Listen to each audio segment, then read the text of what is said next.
La Fondation de services politiques note les candidats à la primaire de la droite et du centre. François Biot-de-Lochner, le président de la Fondation, nous livre les résultats des notations des candidats sur la base des 20 mesures du manifeste de la dernière chance publié par Terra Mare. Les programmes des candidats ont été passés au crible, permettant une lecture simple et factuelle des offres politiques. François Biot-de-Lochner dévoile les résultats en exclusivité sur TV Liberté. Bonsoir François Biot-de-Lochner. Bonsoir Elise Blaise. Alors vous êtes président de la Fondation de services politiques, je le rappelle, même si les téléspectateurs de TV Liberté vous connaissent déjà.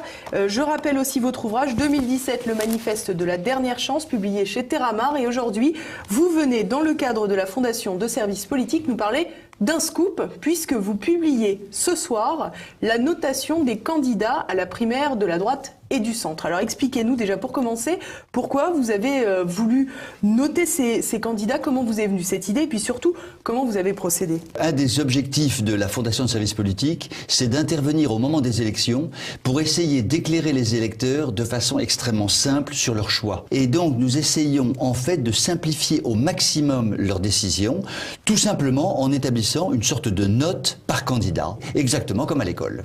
Alors on a vu que finalement vous aviez indexé votre notation sur les 20 mesures que vous présentiez dans le manifeste, mais pourquoi vous avez choisi ces mesures? Parce que ça ne paraît pas très objectif. Ces 20 mesures en fait ont été analysées et définies avec l'aide d'experts politiques, économiques, sociaux, moraux, culturels, donc on a vraiment eu un champ complet d'expertise sur les mesures, et d'autre part, et c'est très important, ces mesures en fait ont été sondées, et nous dévoilerons les sondages dans le temps, alors pas aujourd'hui parce qu'on va faire ça dans le temps pendant la campagne, et on s'aperçoit que globalement ces mesures sont en fait plébiscitées par les Français. Alors justement, est-ce qu'on va venir enfin parler des résultats, François? Oui, alors les résultats. Alors d'abord, je voudrais faire une analyse des résultats de façon groupée, parce que finalement les 7 candidats c'est une classe, c'est la classe des Républicains et du Centre, et on a fait une notation exactement comme quand vous notez une classe entière, quelle est la moyenne générale de la classe. Et malheureusement, nous arrivons à une note qui est très mauvaise, c'est 7 sur 20. Ça veut dire quoi? Ça veut dire que grosso modo... Ça veut dire que ce sont tous des cancres. Ce sont des cancres. La coalition Républicain-Centre, probablement, n'est pas aujourd'hui, on y reviendra peut-être tout à l'heure, n'est pas apte à redresser vraiment la France compte tenu de la situation du pays.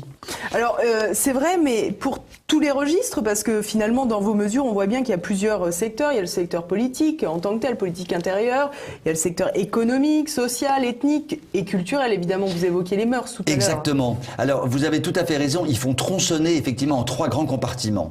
Le compartiment gagnant, mais c'est un petit gain. C'est le compartiment des mesures économiques et sociales. Là, le corpus des candidats a la note de 12 sur 20. Ça veut dire grosso modo que les candidats estiment qu'il faut vraiment redresser la France sur le plan économique, c'est leur intérêt, c'est l'intérêt de la France, ça semble un peu évident. 12 sur 20, je trouve que c'est quand même assez peu, mais c'est quand même 12 sur 20. En deuxième rang, il y a les mesures politiques, où là, les candidats ont 10 sur 20 en moyenne. Déjà, la note est plus basse. En fait, les candidats sont bien insérés dans le système et sur le plan politique n'ont pas tellement envie de bouger quoi que ce soit. Le fromage est confortable et la note est relativement logique. Et la douche froide, c'est sur les mesures éthiques et culturelles où là, la note est littéralement catastrophique puisqu'elle est de 5 sur 20. Ça veut donc dire que globalement, les candidats Républicains et Centre sont franchement libertaires. Ils se satisfont parfaitement du système tel qu'il fonctionne. En gros, ils ne veulent pas y toucher et la note est quand même très inquiétante pour l'avenir. Enfin, moi, en ce qui me concerne, je la trouve extrêmement inquiétante pour l'avenir.